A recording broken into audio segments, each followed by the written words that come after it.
just got the cameras in the back. You guys, they took over. How's it going? Good, how are you? Doing good. You guys give us room, we'll take it. Hey, whatever you want. The chairs roll around from wherever you want.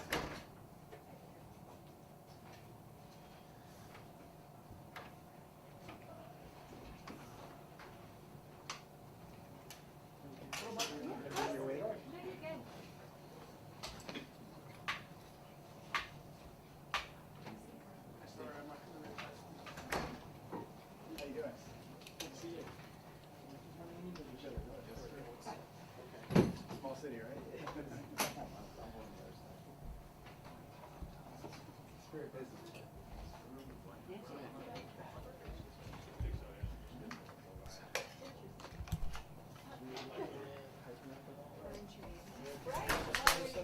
Yeah, you put it wherever you need up here. I don't know. I mean, I'll use them now. I can tilt it down.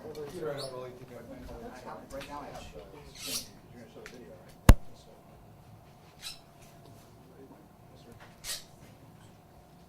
I think we had a Facebook Live last week.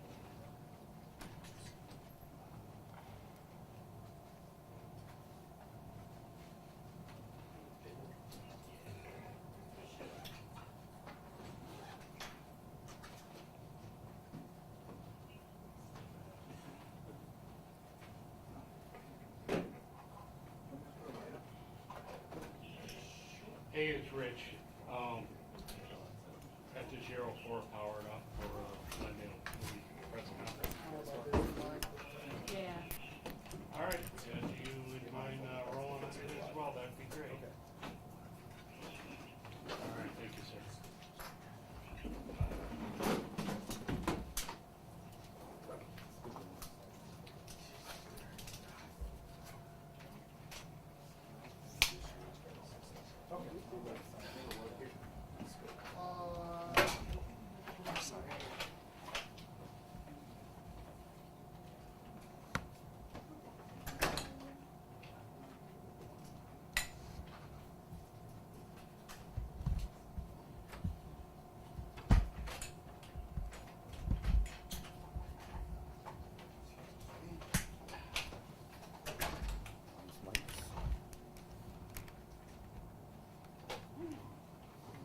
All right, good evening.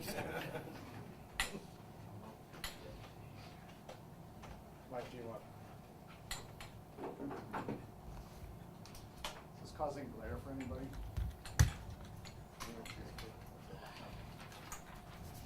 You still good?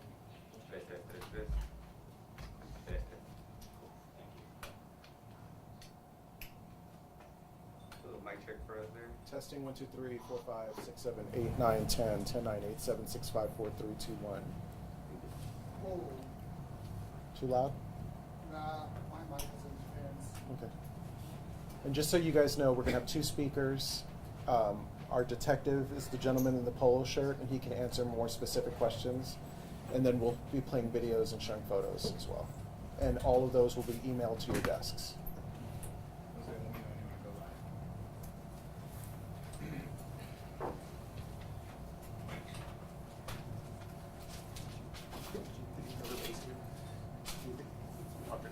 So, okay.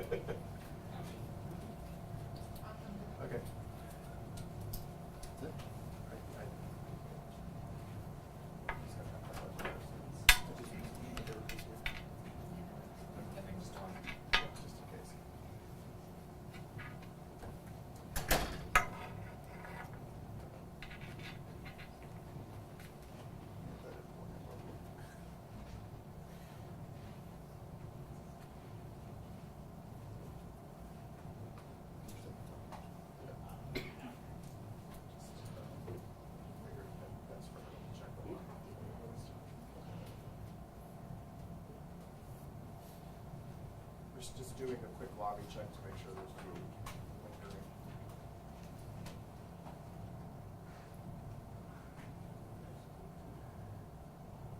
You go to mic check if you don't mind? Mic check 1 2 3 4 5 6 7 8 9 10 10 9 8 7 6 5 4 3 2 1.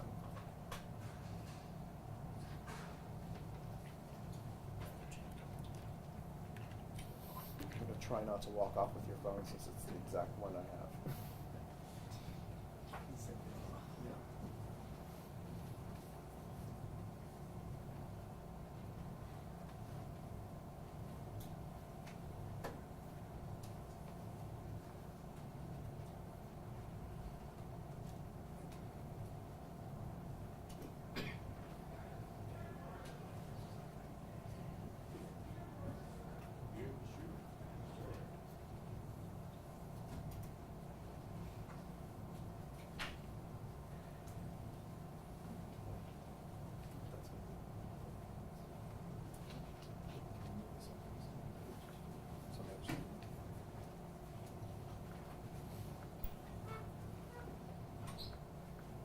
All right, we're going to get started.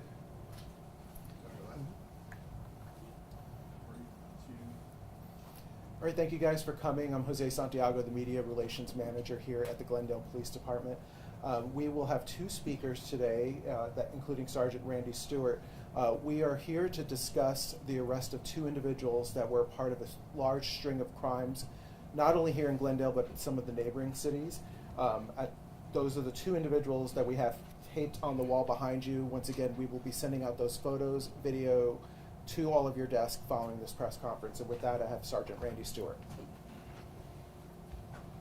All right. If you need the spelling, it's RANDYSTEWART. And this is one of the cases that detectives worked on. It was very in-depth. And usually, if we do a presentation, I can present the case, but this one's very in-depth, which is why we brought in Detective Coyle for any more in-depth questions about it. These cases really started in about January to April of 2023, and it involved the type of burglaries that we don't often see, and that's cat burglar style burglaries, where they're breaking in the middle of the night while people are sleeping. And obviously with this type of case, they kind of sneak into the house, they take some items, they sneak out, people aren't really even sure what happened. Some of these cases involved doors that were not even forced, or windows that were unlocked, dog doors. And the things that they were usually looking for were like small things like purses, credit cards, wallets, keys, and gaming consoles. Fortunately, through the investigation, we did start developing some video of some of the things that the suspects were doing, and the detectives were able to start putting some of these cases together. So I'm going to share some. There's quite a few, but they're very short videos. This mouse is a little bit lagging, so I'm going to do the best I can with this. And it's going to see the suspects were breaking, usually coming through the backyards into the back of the house. And here you can see them actually pointing out the camera as they go by.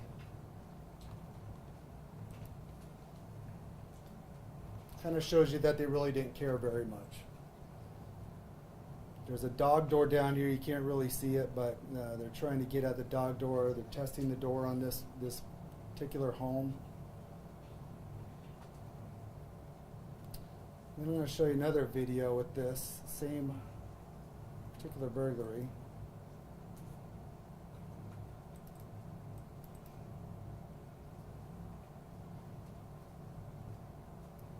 You can see them down here toward the bottom. Let's see if I can blow this up for you. Trying to break in through that dog door, right? Dog door.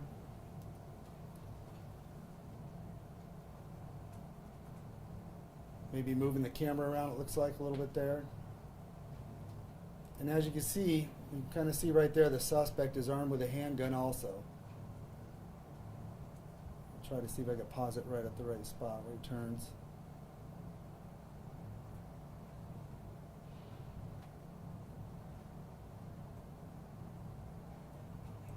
I think that was it.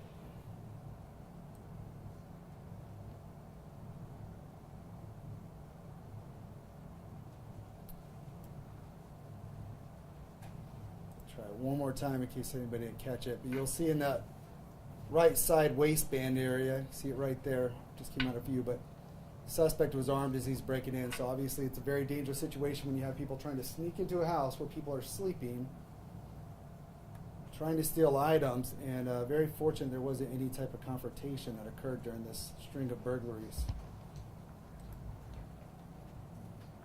And this one, I'm just gonna try to put yourself in this position. You're at home, and this is what you wake up to. And again, fortunately, this didn't happen, but it's a pretty clear video of inside a home. You can see one of the burglars in here actually walking through, looks in, looks down, kind of starts to sneak out. This night was actually raining, so their shoes were wet. Very well lit kitchen. I'm going to show you a few more that's out of this particular home. This comes back in.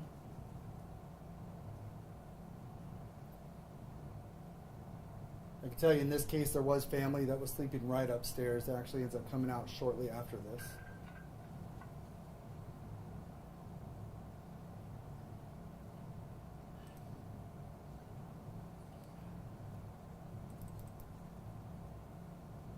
And you can see he's got his shoes on at this point. He's sneaking around.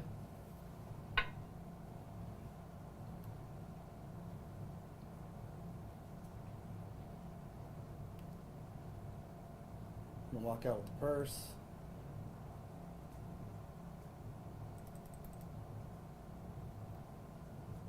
At this point, you'll see him kind of peeking into the curtains to the downstairs here.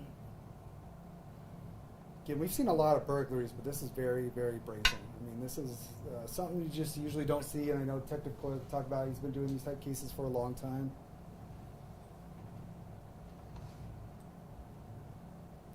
This is where he takes off his shoes because it was being too loud, so he wanted to be a little bit more quiet.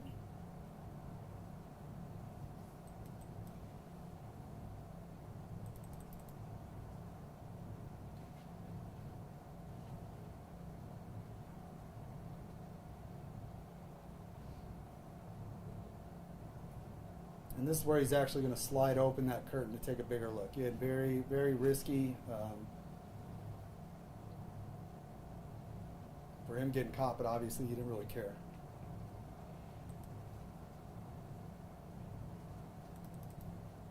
And the last one is just of the suspect leaving. I can tell you shortly later you'll see and I don't have the video here because I didn't want to show the homeowner, but they come walking down that stairs shortly later.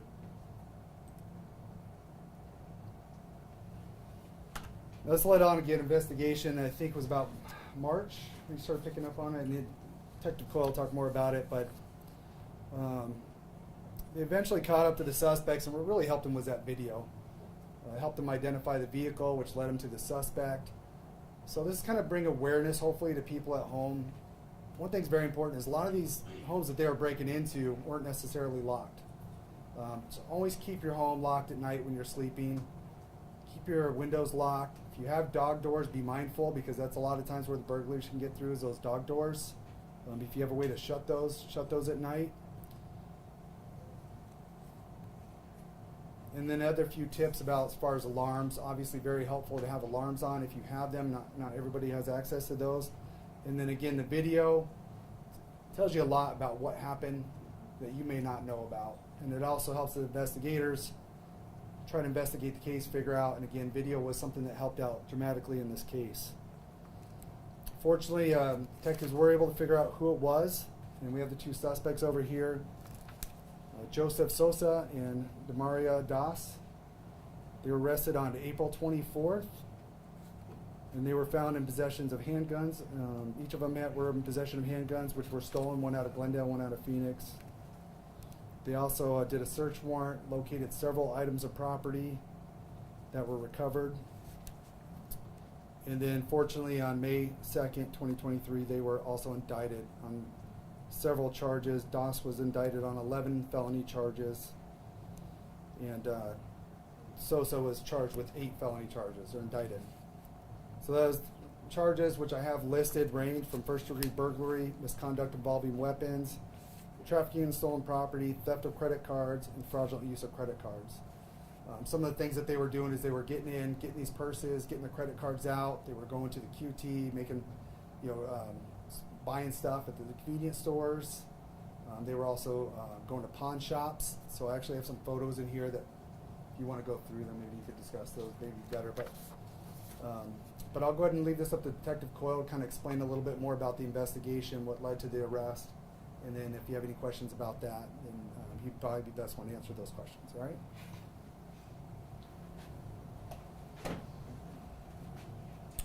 Good afternoon. Detective Mark Coyle, C-O-Y-L-E, and I'm with our Foothills Division Property Crimes Unit. So going off of what Sergeant Stewart just mentioned, we can go through there and look at the pawn shop image. Is it the last one, Sarge? So this is Mr. Doss leaving a pawn shop near 43rd and Northern back in late March, where he was involved in two different transactions involving PlayStation gaming consoles that were removed from a home in North Glendale in mid-March.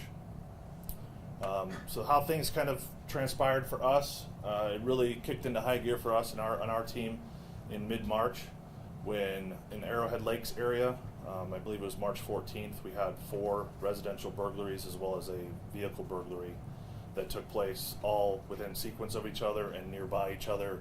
I think the furthest residence was about a half a mile away.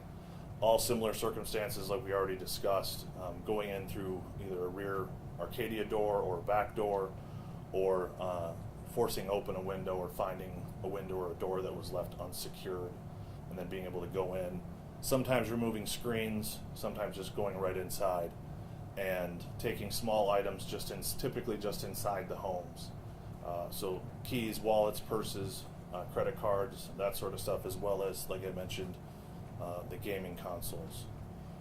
So as far as how things developed after that, Mr. Doss was identified using a credit card that was taken from one of the home burglaries, and we got video surveillance footage. Obviously the victim had reported their card had been used. So we got video surveillance footage, followed up on that, identified a vehicle. We also got video, that was from a Circle K. We also got video from a QT, 2 different QTs, and we're able to identify the license plate off of that vehicle, and then subsequently move forward with the case from there, locating an address where that vehicle was affiliated, which is the property we did the search warrant at, as well as identifying Mr. Doss and Mr. Sosa, and ultimately both of them were arrested on April 24th. So I'd be happy to answer any questions that you guys may have. How many homes did they hit or places? So in Glendale, we cleared 15 Glendale cases, as well as some additional, probably upwards of maybe 15 more that are probably tied to them in Glendale. So around maybe 30 or so Glendale cases. We also cleared 2 cases in Phoenix and 1 case in Avondale as well. I'm pretty confident, based on the investigation, that there's probably many more incidents that are out there. That we've shared this information with Phoenix and other outside agencies across the valley, and we're in communication with some of those agencies now just to share some information and some intelligence to see if there's anything that they may be able to work as well. Nobody was hurt? Nobody was hurt. Thankfully, in all of the Glendale incidents, as well as the Phoenix, they weren't encountered by any homeowners or anything like that. There was one in Avondale. So the Avondale case that we arrested them on and charged them with, that particular case, a homeowner got up to use the bathroom, I believe around 2 or 2:30 in the morning, and encountered a black male subject in their kitchen armed with a handgun. And there was not really a confrontation, but obviously the victim was in fear, and the subject grabbed some small items and fled the home. Did they work together for the most part, or it was mostly just, it would vary They were working together. in every case? Yeah. So were they stealing objects? Obviously credit cards to get money. Were they just stealing objects to sell them? So the information we gathered from some of the interviews we conducted, it appears as if they were we know from the surveillance footage at the QT and the Circle K, they were buying just snacks. Mr. Doss was buying snacks, small items. I think the most was $30-some that he spent on one of the transactions. Through those interviews, we were able to determine that some of the items they were taking, they were selling items on the street, other than the pawn shop transactions. Did they have any prior convictions? They both have prior felony convictions. victims, have they filed any sort of protection so far? What do you mean? Meaning, if they were to come out of jail, have they filed any, I don't know what's the word, but any type of protection that would guarantee that they're not going to come back and harm the family members? I understand. So the victims of all, for the Glendale cases and some of the Phoenix cases in Avondale, have been notified by us that an arrest was made. Typically, the courts issue conditions of release and things of that nature, so if they were to be released, those victims have to be notified that the subjects are released. And you guys believe this started in January, you said? In the first Glendale case was, I believe, early to mid-January. And then the other cases, do they go further back to January, or is that? Not that we're aware of. That's the furthest back that we've been able to kind of pinpoint based off of the method of operation. Is there, these cases, were they preventable on the homeowner's part? What message would you have for homeowners? I would probably just echo what Sergeant Stewart's already said, that, just taking any means that you can as a homeowner to be able to protect your property and your family. Obviously, locking doors, windows, that sort of stuff. I will say sometimes when these were taking place, the weather was cooler than it is now. And we had encountered some things where some homeowners had left a window open to enjoy probably the cooler weather, or cracked a back door open, not expecting that something like this, which is very brazen, to take place. So, I think following those guidelines, which is protecting the home with locking doors, windows, if you're able to get an alarm or some surveillance system installed, it certainly would be helpful. You mentioned North Glendale. Were there other parts of the city too? So the furthest that we were able to determine their activities involved here in Glendale was around Northern, nowhere south that we were able to identify. But again, as far as all the way up to Arrowhead Lakes, near, Thunderbird Mountain, Thunderbird Park. How thankful are you for the support of the Glendale community in catching these guys? Absolutely. We used some techniques that we have to be able to reach out to the community to get additional surveillance footage and that sort of stuff. Those were very helpful. And I personally can attest that calling some of these victims to let them know that these gentlemen were taken into custody, everyone that I called, they were elated that the cases moved forward and we were able to identify these individuals and place them into custody. Were there any victims that weren't aware that these men were in their home because they, took a wallet or something and they just thought they misplaced it? Yeah, that's what a lot of it was, honestly. They would wake up and then they'd see a door open. So, for example, the one that was shown earlier with the Mr. Sosa in the kitchen, the homeowner came down the stairs and saw his rear Arcadia door open, and he knew that he had secured it prior to going to bed. So he started looking around, and that's when he saw his wife's purse was gone.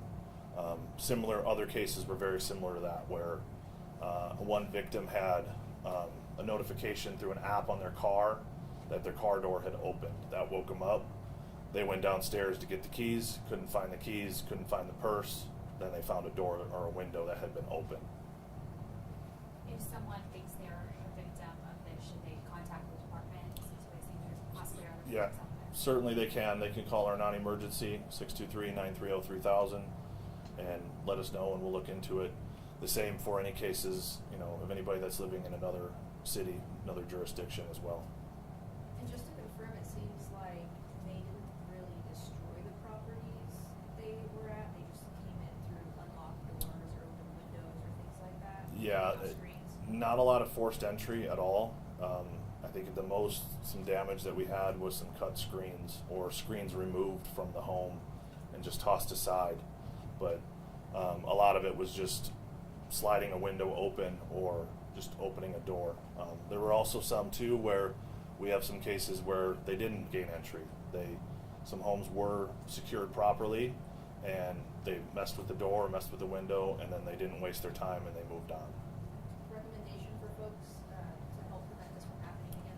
Again, just continue to secure your doors, windows. If you have the means to be able to install surveillance cameras, even just a Ring doorbell or something like that, communicate with your neighbors, that sort of stuff is all helpful. And it seems like it's footage like what we're seeing now, video footage that ultimately helped lead to these arrests. Yeah, like the one we showed earlier with the camera in the kitchen. I mean, that's crystal clear video. That was helpful.